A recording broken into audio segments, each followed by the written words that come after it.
We are ready for our final game of the night. The winner of this game moves on. The loser is out of the BSL for this season. It's Favorit versus Gosudark. And so for Gosudark, obviously he had like kind of a cool DT win in the first time he played that ended the game almost immediately. For Favorit, it does seem like he's willing to do that, but he seems a little bit like not quite as like super ultra aggressive as Gosudark. So I don't know what to expect, but I hope that Favorit does well and that Gosudark doesn't die instantly. Yeah, it feels like PvP is the matchup where you need to read your opponent as best as you can, because like this is the most important quality, being able to actually read your opponent without having access to information. And this is something that is literally beyond me, because the only players who manage to do this consistently are Rain and Biso. And that's why like even watching PvP feels like masochism, because I can't understand what is going on. But yeah, I mean, it feels like, we're going to have to wait and see. Gosudark seemed to have a decent read on his opponent in the first game. We didn't see Favorit actually go up against Gosudark in this group, which is something that I was led to believe, or I actually led myself to believe was the opening game, but it wasn't the case. Now, he did play a decent PvP here in Power Bond against Tech. We're just gonna have to wait and see. Literally, it's about how well you read your opponent in the opening, in the opening stages of the game. That's at least how I perceive PvP. And what's important here, because it's not like ZVZ where you out micro your opponent with your lings, or TVT where you outsmart your opponent in how you position yourself. It's literally about choosing the right build. You get the wrong build, you lose the game. That's how PvP feels in most cases. All right, well, I am joining the game here. Sorry, I was like, for some reason, I was just like, well, I'll be invited. And I was like, wait, no, that's StarCraft 2. Never mind. All right. That's the wrong game, yeah. We don't mention that name here. We'll have the technology soon, I promise. Anyway, I'm ready to go, and you're ready to go, and hopefully the fans are ready to go, because I guess if you weren't ready, we'd still go anyway. So get ready, because here we go. It's our final game of the night. We've kicked off BSL Season 7, and now we have to end our first day. It's a little bit bittersweet, but I'm excited that we get to end it with a PvP. I don't know about that, but it's a PvP. Yeah, you better check yourself. So here we go. Our last game in this 12 o'clock location in the yellow Protoss colors.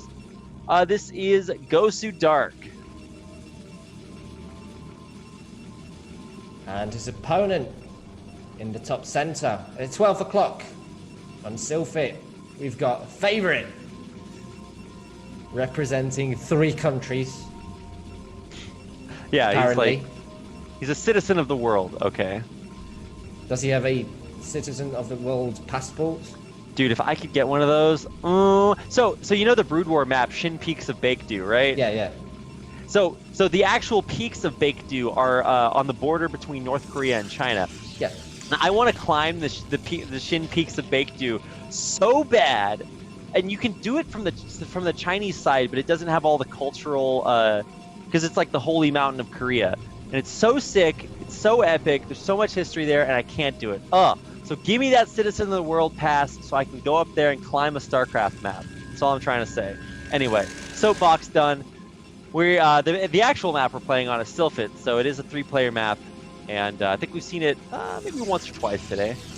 We did see it once, I think, in that Naokan against Seriosity game, right? Where the Protoss player actually managed to pull a sneaky one on his opponent.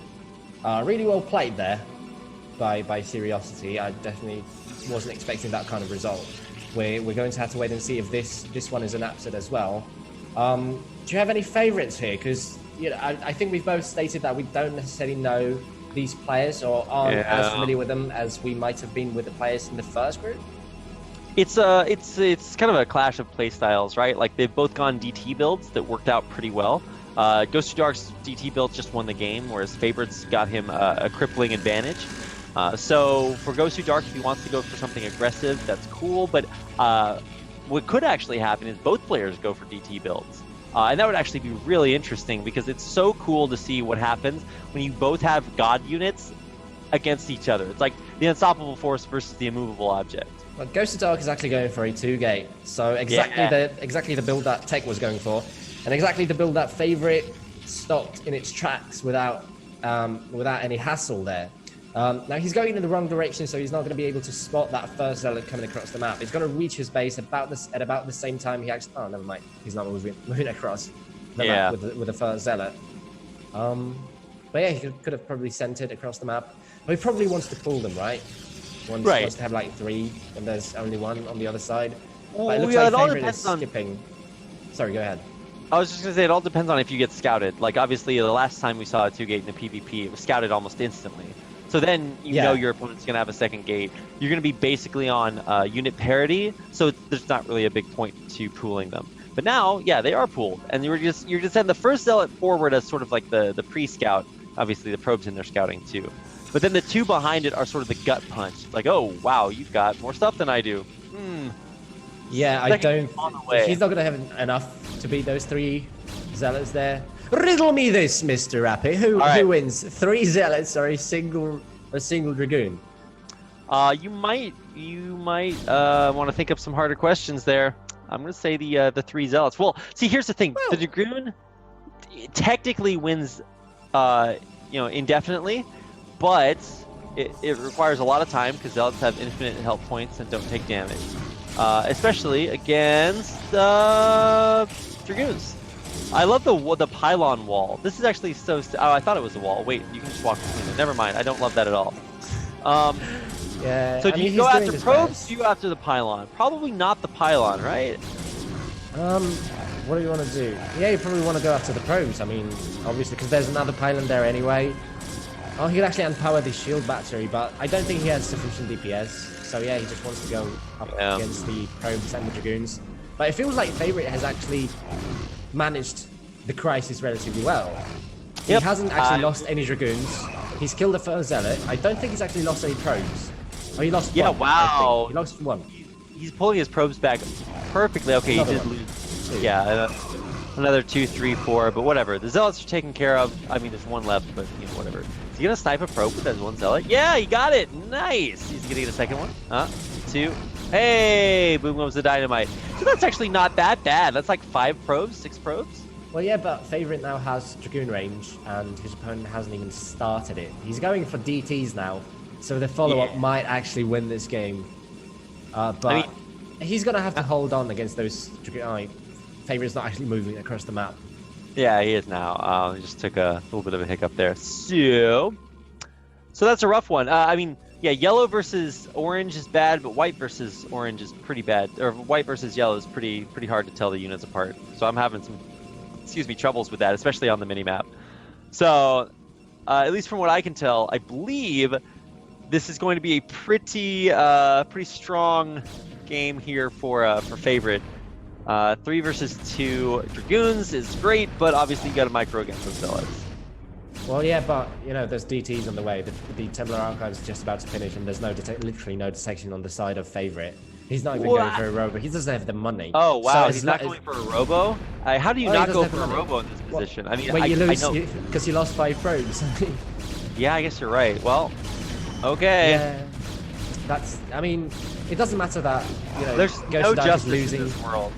Because like the guy who like tries the early aggression and then like doesn't. I guess he did get a decent amount of damage with it. Anyway, all right. So there's a zealot in the main base of Favorit. He's actually killing probes. 3 more going down. Wait, no way he killed 3 probes with that zealot. Oh my god, yeah, he did. Holy, all right, what a god. Well, this is so sick because Gosudark biding his time. Gosudark is the nerd in high school, and Favorit is the Chad. So can he actually get a forge in time? Because maybe. Okay, he's instantly building. So my point is that like right now, it's the Chad's time to shine. But sooner or later, we graduate, and it's no longer good enough to just be the football quarterback. Like you got to get a real job. And I'm just saying, my man Gosudark's prospects look pretty bright. Yeah, I mean he's lost quite a lot of probes. Oh yeah, he has actually. But yeah, I don't think there's going to be a cannon up in time. Yeah, it's just finished. I mean, it's only 1 DT, right? And he's gonna kill the dragoon first. Can he kill this cannon in time? I mean, he's there's building two two of floating them. cannons. Yeah. And it's not going to be that easy to actually move from one to the other. He's blocking the one cannon on the left. Nice pro micro. He's going to lose a couple, but obviously it's worth it. This cannon is your win condition, or at least your I don't lose condition in this particular situation. It's going to get focused down, but the other one is about halfway done. He needs to block that. Oh, he does that. Oh, no. Perfectly Okay, with the pylon. Yeah, wow. Nicely That was done. perfect timing. All right, so executed correctly. The game continues, but There's two just having a... dragoons in the main base of Gosudark killing probes. Oh, I think Favorit has one. Yeah, I think Favorit actually did. So, like, in theory, the DTs can kill everything that's not in range of the cannons, which is quite a bit. Wait, can he... Is that Nexus? Yeah, the Nexus is out of range, so he can actually kill the Nexus. What? Oh, but he's he's going to be able to do that just in time. Yeah, he has a DT back in his base. Defending. Oh, wow. This is a great time on both sides. Wow. Oh, kill the... Yeah, this is so crazy. I love this game. Give me more PvPs, man. No, please. Don't. Seriously. This is painful. Sorry, so I'm pretty sure Gosudark wins now, right? Yeah. Yeah, he's got money. How many probes does he have? He's got he's got 72 minerals. Yeah, he wins. So, yeah. No. I love it. I love it. Can't get enough of the Protoss race on my screen. Ooh. Oh. I mean, okay, so how do you do this? I guess you attack with your probes, right? But they're still gonna. You don't win here. You don't win. Right. Here, Yeah, there's just no way to win. There's literally nothing you can do here. All right. Yes, the pinnacle. Oh man, you might not like it, but this is what big StarCraft looks like. Gameplay looks like. Oh, yeah. Run probes, run! Those probes are not even getting in. There's a zealot. No, they can't go in. There's a DT. Blocking the. Oh, I love it. And this no goes to Dark to the round of 16 in the BSL. That didn't just happen. Ah. The sweet caress of good gameplay on my skin. What so a way beautiful. to finish off a day of BSL broadcast. Jesus Christ. So I hope to watch. your initiation for BSL. It's like, back in the day we used to take freshmen out and beat them up to initiate them, right? No. Now we just make them watch this BSL Okay. season. That's like torture enough. What on earth? Is that how you get into a StarCraft fraternity then? What an oxymoron. Yeah, then you get to be like the StarCraft Chads. Whew, just what you always wanted. Wow. What a game of days. What a day of games. It's been incredible. I couldn't have asked for a better, more interesting, dynamic way to kick off Season 7 of BSL. The Bombastic Star League is back, and it's better than ever. And in part because of you guys. Thanks to everybody for coming out and watching. And a huge thanks to Ziggy for coming in clutch and casting so that Nyokin could play his games. I'm well chuffed I've been invited. Really big thanks to Zero for giving me this chance. As I said, this was the first time I actually got to cast Breed War and do it in English. So I hope you guys cut me some slack, and hopefully we'll get to see each other in the future at some point. Rapid, it was a pleasure, the first time getting to cast with you as well. Really pleased to make acquaintance with you as well. So, my honor. Yeah, I mean, Thank it was you very fun. much. It was fun. Have fun casting the BSL tomorrow because it's coming back as well at the same time. Oh yeah, that's right. Yeah. You're going to be casting that with Nyokin. Can't get enough. So Goranich and Terror advance out of Group A, and then Ultra and Gosudark advance out of Group B. Tomorrow we'll be advancing 4 more players out of 2 more groups to the round of 16. So if you liked today, make sure to come back tomorrow because it's getting even better.